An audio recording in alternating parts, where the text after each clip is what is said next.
The midday sun hung over the African savannah like a molten coin, baking the cracked earth and turning the air into a shimmering haze. Even the wind seemed to move cautiously, whispering through the tall, dry grass. It was in this heat, in this silence, that a sound rose. Soft at first, then more insistent. It was not the roar of a predator claiming its territory. It was something else. A low, pained groan that carried a strange urgency. From the shade of an acacia tree, a young woman emerged. Her name was Marin, a volunteer wildlife rescuer barely out of her 20s. She had been tracking a herd of antelope for observation when the sound cut through the stillness. Following it, she came upon a sight that froze her in place. In a patch of trampled grass lay a lioness, her golden fur matted with dust, her breathing ragged. One of her hind legs was streaked with dried blood, and her amber eyes flickered between pain and exhaustion. The strange part was her belly. It was swollen, unnaturally so, far larger than Marin had ever seen on a lioness ready to give birth. Marin's first thought was that the lioness had been attacked. Her second was far more startling. She might be in labor, and if that was true, something was very, very wrong. Marin crouched low, her eyes never leaving the lioness. Every instinct told her to back away. A wild lioness in labor could be unpredictable, even deadly. But something in those amber eyes stopped her. There was no threat in them, no predatory glint, only desperation. She scanned the surroundings. No other lions in sight, no rustle in the grass, no distant calls. The lioness was alone. Slowly, Marin reached for the worn leather pouch slung over her shoulder, the one she carried for emergencies: bandages, antiseptic, a dull knife, and a small bottle of water. None of it was meant for lions, but it was all she had. She took a cautious step closer. The lioness didn't move, only let out a low guttural moan that made the hairs on Marin's arms rise. Then Marin saw it, the cause of the swelling. The cub was stuck. Its head had emerged, but its body was turned at an unnatural angle. She'd seen something like this once during veterinary training with farm animals, but never with a predator this large. If the cub wasn't freed soon, both mother and baby would die. Her mind raced. She didn't have proper tools. She didn't have backup. All she had was a rope, her pouch, and her hands. The lioness shifted, a shudder of pain running through her body. Her claws dug into the earth, tail twitching in agitation. Marin knew she had seconds to decide. She dropped to her knees beside the lioness, keeping her movements slow, deliberate. The smell of blood was strong now, mixed with the musky scent of fur and dust. She reached out a tentative hand, hovering just above the cub's head. The lioness's eyes locked with hers again, and in that unspoken moment, Marin understood she had permission. She worked quickly, adjusting the cub's position, her fingers slick with blood and amniotic fluid. The lioness let out a roar, powerful but weakened, her breath hot against Marin's arm. The cub shifted slightly, but it wasn't enough. A new sound cut through the air. Movement in the grass. Marin froze, her heart hammering. Were the rest of the pride coming? Was she about to be surrounded? The tall grass swayed, the sound growing louder, closer. Marin's fingers tightened instinctively around the cub's tiny, slippery frame. She could feel the lioness's labored breathing against her forearm, each breath rattling like wind through dry reeds. Her eyes darted toward the movement, just a few meters away now. A shadow passed between the golden stalks, then another. Her pulse spiked. If this was another lion, she had no chance of explaining her presence before instinct took over. The lioness gave a low, throaty growl, but it wasn't directed at Marin. Her ears were pinned forward toward the approaching shapes. Then the grass parted, and Marin's breath caught. It wasn't a lion. It was two hyenas. Their mottled coats blended with the earth, but their grins were unmistakable. They moved in that unnerving, loping gait, their eyes locked on the vulnerable lioness and the half-born cub. Marin's mind raced.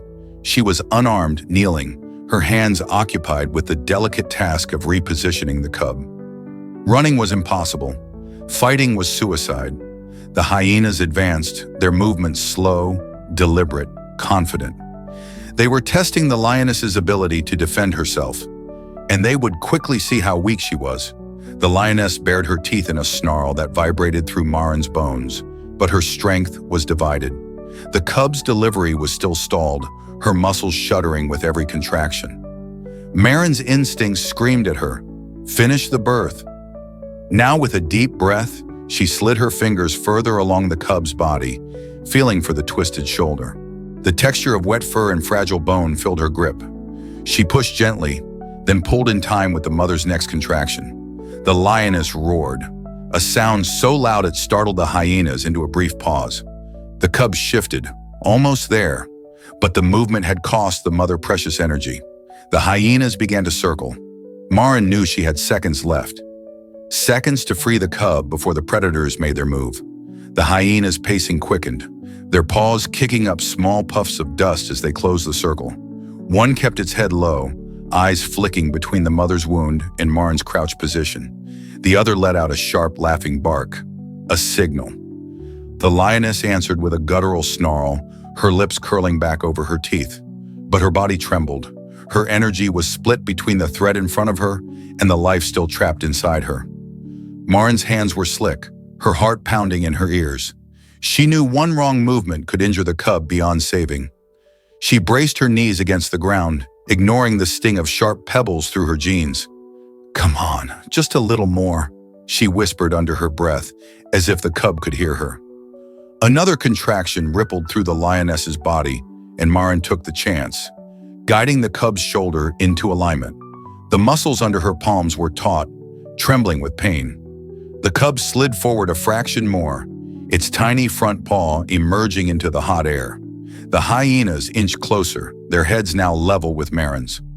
One twitched its ears, calculating the exact moment to strike. Then, in a single burst of motion, Marin pulled in sync with the mother's final push. The cub tumbled free into her hands, slick and fragile, letting out the faintest mewl. The lioness swung her head instantly, her massive jaws parting, but not toward Marin. She scooped the cub gently into her mouth, placing it between her front legs. The hyenas froze. The sudden roar that followed was unlike anything Marin had ever heard. Not just a threat, but a declaration. Dust burst upward as the lioness lunged forward a step, her claws carving deep furrows into the earth. The hyenas hesitated, then backed away, their grins fading. Within seconds, they melted back into the tall grass, their shapes disappearing into the golden light. Marin collapsed back onto her heels, her arms trembling from the effort. The cub squirmed weakly against its mother's chest, and for the first time, she noticed the lioness's breathing beginning to steady. The lioness lowered her head over the newborn, her massive frame curling protectively around it. She began licking the tiny cub with slow, deliberate strokes, clearing the birth fluids and coaxing its first real breaths. Each rasp of her tongue seemed to pull the cub closer to life. Marin stayed frozen in place, afraid that even the smallest movement might disrupt the fragile moment. Her breathing was shallow, her pulse still hammering from the near encounter with the hyenas. The golden light of the late afternoon spilled over the scene, catching the fine dust motes in the air. It felt like the world outside this small patch of trampled grass had gone utterly silent. Even the flies that had been buzzing moments ago seemed to keep their distance. The cub let out a faint, high-pitched cry, its first proper sound. The mother immediately responded with a low, rolling rumble deep in her chest, a tone that vibrated in the air and into Marin's bones.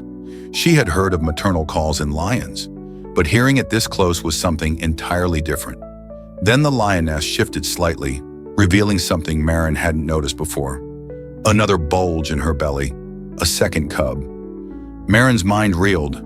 The first birth had nearly drained the lioness completely, and now she would have to do it again. Her body language told the story. Her flanks heaved with effort, her claws flexed involuntarily, her eyes half-lidded with exhaustion. The hyenas might have left, but other predators could be watching. Time was against them. Marin inched closer again, speaking softly, her tone low and steady. "It's okay. I'm still here." The lioness's ears twitched at the sound, but she didn't bare her teeth. Her focus remained on the second birth. Marin's hands hovered, ready to help if the cub became stuck like the first. She knew it could be minutes, or it could be seconds before the next contraction came. When it did, it was accompanied by a guttural moan that spoke of both pain and willpower. The lioness's entire body tensed, her muscles standing out in sharp relief beneath her golden coat. A tremor ran from her shoulders down to her haunches. Maren could see her claws digging furrows into the dry soil as another contraction gripped her. This time, there was no sound from the grass, no hyenas lurking, only the dry whisper of wind moving through the acacia branches above. Yet the silence carried its own weight, the kind that presses on your chest and makes every heartbeat sound too loud. The first cub, still damp and trembling, pressed itself against its mother's chest. The lioness lowered her head briefly, giving it another slow lick, before her body convulsed again. She shifted onto her side, her tail flicking in sharp, agitated movements. Maren adjusted her position, sliding closer to the hindquarters where she could see the second cub beginning to emerge. But immediately she knew something was wrong. This one was coming out slower, the movement between contractions barely noticeable. Her hands itched to help, but she also knew every second she lingered close was a gamble. A healthy lioness could lash out without warning, and this one, despite her injuries, still had the power to kill with a single swipe. Another contraction hit, the lioness letting out a sound so deep it rattled through the ground beneath Maren's knees. The cub's head emerged, but the shoulders were caught. It was happening again. Maren didn't hesitate this time.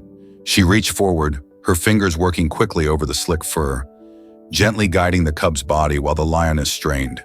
She murmured softly, though she knew the words meant nothing to the animal. But maybe the tone did.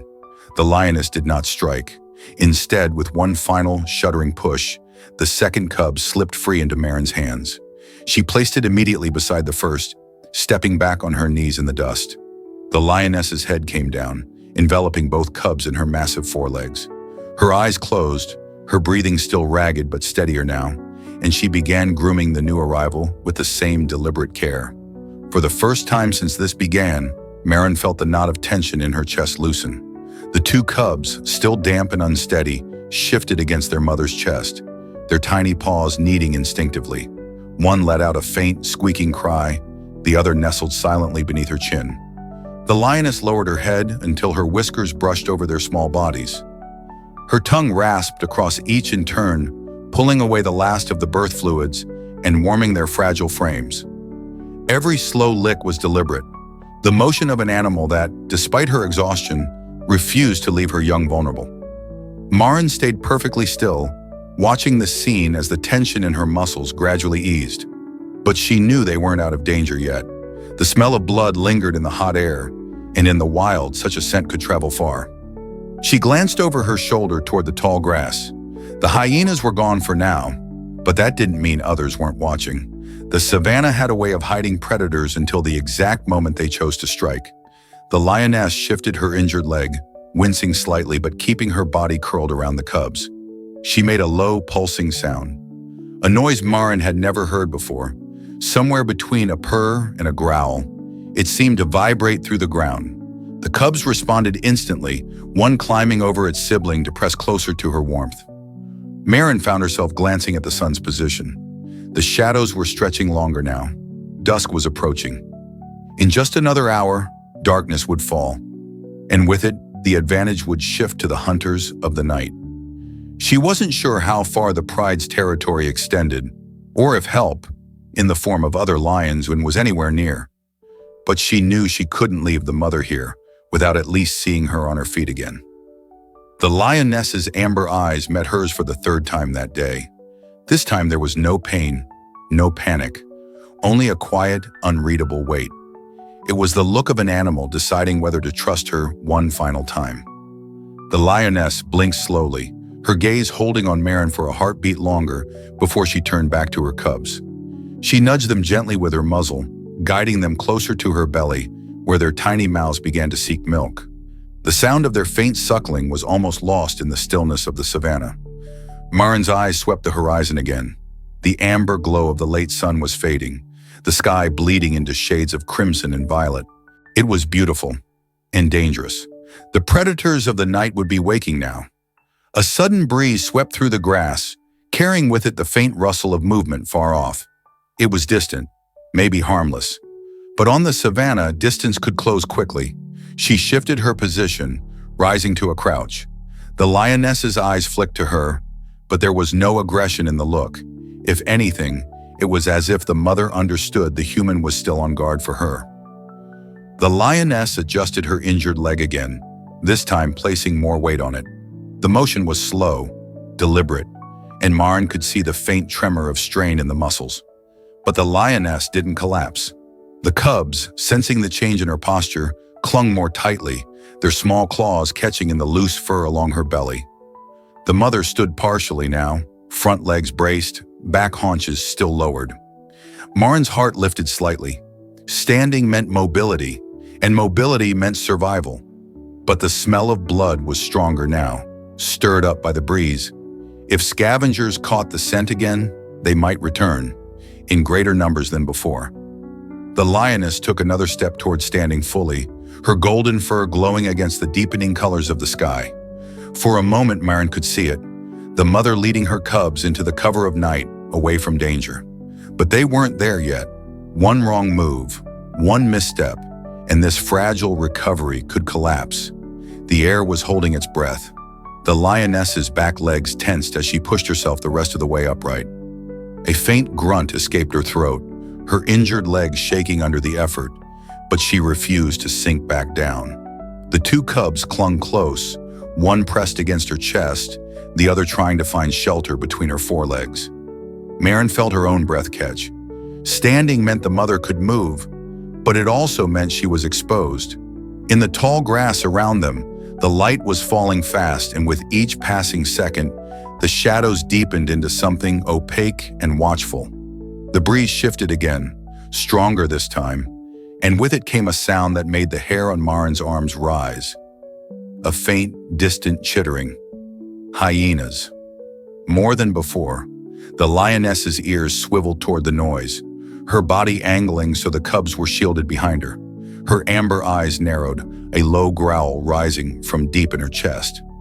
Maren's heartbeat thudded in her ears. She scanned the horizon, but the tall grass hid everything beyond a few meters. The sound was closer now, the uneven rhythm of padded feet moving in the dusk. The lioness shifted her weight, testing her injured leg. She could move, slowly, but carrying two newborns through open savannah with scavengers on her trail would be a gamble she might not win. Maren's eyes darted to the acacia tree just beyond them. The thick trunk and low branches could give the cubs shelter, at least for a while. But getting there meant crossing 20 meters of open ground. The chittering stopped. Silence fell again, thick and heavy. It wasn't comfort. It was the silence of something preparing to pounce. The lioness looked at Maren, the weight of the moment clear in her eyes. There was no roar, no snarl, just a silent understanding. This was the moment to move. The lioness shifted her stance again, her injured leg trembling but holding. The cubs clung to her, their tiny claws catching in the loose fur along her belly. She gave a deep, throaty rumble. Not to threaten, but to signal. It was time to move. Maren could feel the air tightening around them, the same way it does before a storm. Every rustle in the grass seemed amplified, every shadow stretched unnaturally long in the fading light. The distant chittering started again, but softer now, almost cautious. The lioness took a slow, deliberate step toward the acacia tree. The cubs stumbled but stayed close, their tiny legs struggling to match her pace. Maren rose into a half-crouch, scanning the tall grass, her eyes trying to catch any flicker of movement. A sudden gust sent the grass rippling like water, and for an instant, Maren caught sight of them. Two sets of dark, rounded ears just above the stalks, moving in perfect sync. The hyenas were flanking. The lioness paused, her head turning toward the sound. The muscles along her shoulders rippled as she lowered her body slightly, positioning herself between the noise and her cubs. The setting sun caught her eyes, making them flash gold for a heartbeat. Maren's pulse hammered in her throat. She could see the tree now, close enough that its low branches looked almost within reach. But 20 meters of open ground could feel like miles with predators in pursuit. The cubs let out faint squeaks, pressing closer to their mother's legs. The lioness's tail flicked once, twice, then stilled completely, her gaze locked on the tree ahead. The grass behind them shifted again. Whatever was out there was moving faster now. Maren realized there wouldn't be a second chance. It had to be now. The lioness took another step, her injured leg buckling slightly before she caught herself. The cubs pressed tighter to her, their tiny bodies brushing her paws with each hurried stride. The acacia tree loomed closer now, its gnarled roots spilling into the dust like a natural barricade. From the grass behind, the faint rustle became a steady, deliberate advance. Maren could hear it now, the soft thud of paws on dry soil, the occasional snap of a brittle stem. The hyenas weren't rushing. They were closing in with the patience of hunters who knew their prey was tired. The lioness halted, her head swinging toward the sound. The low growl that rumbled from her chest was enough to make Maren's skin prickle. It wasn't just warning, it was a promise. Maren scanned the terrain ahead. The space between here and the tree was open, with no cover. If the hyenas decided to charge now, the lioness would have to fight them head-on, cubs at her feet. The air thickened with tension. Even the breeze had stilled, the world narrowing to the space between predator and prey. The lioness shifted her weight again, lowering her body slightly, the muscles in her shoulders tightening like drawn bowstrings. The cubs crouched instinctively, sensing their mother's readiness. Then, movement in the grass. A dark shape broke the surface. Then another, ears forward, eyes fixed. The hyenas were done waiting. The lioness took a single step forward, placing herself fully between them and her young. Her tail lashed once, a silent cue. Maren realized what she was about to do. The lioness wasn't going to run for the tree. She was going to buy her cubs time. The lioness planted her paws firmly in the dust, shoulders squared, her injured leg braced as best it could. She stood like a wall of muscle and instinct, the fading sunlight igniting her golden coat into a fierce halo. The cubs huddled low behind her hind legs, their tiny tails flicking nervously. One let out a faint mewl, almost lost in the stillness. From the grass, the first hyena emerged fully. Head low, teeth bared in a grotesque grin. Its mottled fur was streaked with dirt, its eyes locked on the cubs. A second followed, circling wider, trying to find an angle. Maren's pulse hammered in her ears. She took a slow step back toward the tree, not wanting to draw the hyena's attention, but ready to intervene if the fight broke. Her fingers brushed the pocket knife on her belt, though she knew it would be no match against what was coming. The lioness growled again, deeper this time, a sound that seemed to vibrate in the air. The lead hyena paused, its ears flicking back, a flicker of hesitation. But the second kept moving, its paws gliding over the dry earth, testing the edge of her defense. The mother's injured leg trembled, but she didn't retreat. Instead, she shifted just enough to keep both predators in her sight, her tail swishing in slow, measured arcs. The sky was darker now, the first hints of night creeping over the savannah. Every shadow seemed sharper, every sound closer. The hyenas had time, and they knew it. The first lunged forward a step, snapping its jaws in the air. The cubs flinched, pressing tighter to their mother's legs. Maren could see it. The lioness was about to make her move. Muscles along her shoulders rippled as she pivoted slightly, keeping her cubs shielded. The faint tremor in her injured leg was still there, but her stance radiated defiance. Behind her, two tiny tails twitched like nervous metronomes, each flick betraying the cubs' fear. In the tall grass, the hyena's low chittering grew bolder, a taunting rhythm that echoed in the fading light. One crept closer, paws silent on the dusty ground, its yellow eyes glinting with hunger. The other angled wider, forcing her to split her focus. Maren's breath caught in her throat. Every instinct screamed to make noise, to throw something, anything to distract them. But she knew it could just as easily draw their attention to her instead. The air was thick with heat and the scent of blood. Shadows stretched long and sharp across the savannah, the last slivers of daylight sliding behind the horizon. A sudden gust stirred the grass, revealing a third shape. Another hyena, emerging from the far side, its movements slow, deliberate, confident. Maren's heart sank. This wasn't just a standoff anymore. It was an ambush. 3 sets of eyes now glowed from the shadows, each pair fixed on the same vulnerable point.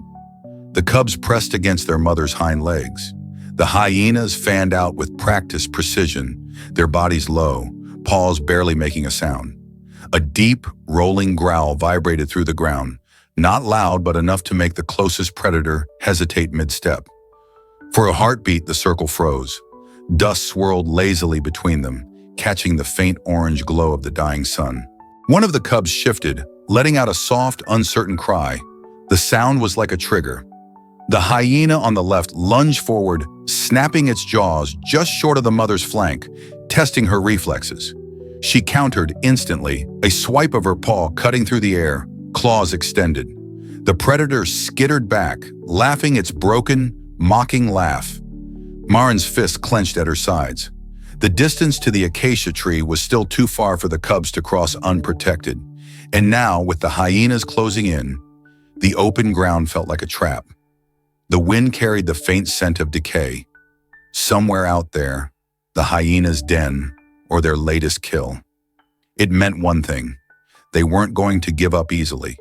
From the right, another made its move, circling tighter, its gaze flicking between Marin and the cubs. Every step it took felt like a countdown ticking towards something inevitable. The mother adjusted her stance, shoulders lowering, tail stiff. She was done warning them.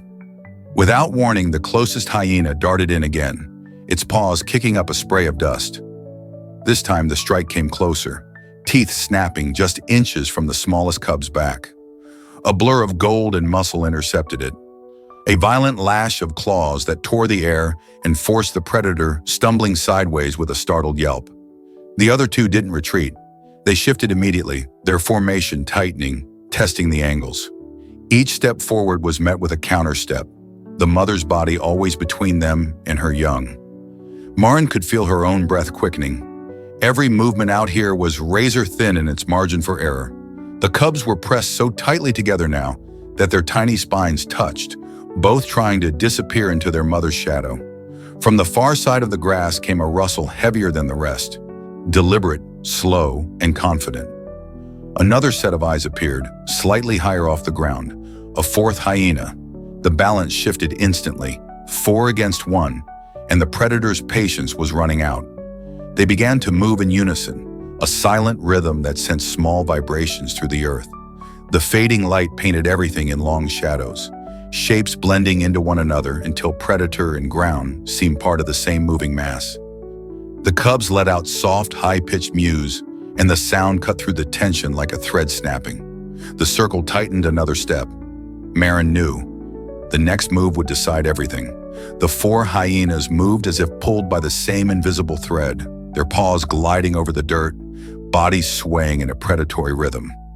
Each one's gaze stayed locked on the cubs, their hunger outweighing any fear of the mother's claws. A low, almost imperceptible vibration rolled through the ground as she shifted her weight forward. It wasn't a retreat. It was the poised stillness of something about to explode into motion. The lead hyena crept closer, step by step, its grin widening, teeth glinting in the dim light. The two on either side mirrored its pace, closing the ring until there was barely 3 meters of space between predator and prey. Marin's muscles were taut, every instinct screaming to act, but she was rooted in place. Any sudden move could break the mother's concentration, and that focus was the only thing holding the hyenas at bay. The air was heavy with the scent of blood, dust, and the faint, sharp tang of tension. Every creature in that clearing knew they had reached the brink. A gust of wind bent the grass, and in that fleeting movement, the lead hyena made its choice, lowering its head and lunging forward. The others followed. The first hyena's lunge met a blur of gold and power. With a roar that split the silence, the mother launched forward, her injured leg holding just long enough for the strike to land. Claws raked across the predator's muzzle, sending it skidding backward in a yelp of pain. The second came in from the side, but her tail lashed, spinning her body just enough to block the angle. Teeth snapped against nothing but air as she countered with a crushing swipe that made the hyena stumble away, ears pinned flat. The cubs bolted toward the acacia tree, tiny legs churning through the dust, and Marin's heart leapt into her throat. She darted forward, waving her arms, shouting to keep the remaining hyena's attention off them. It worked. For a moment, all eyes swung to her. The distraction was enough. The mother lunged again, forcing the predators back with a roar that rolled across the savannah like thunder.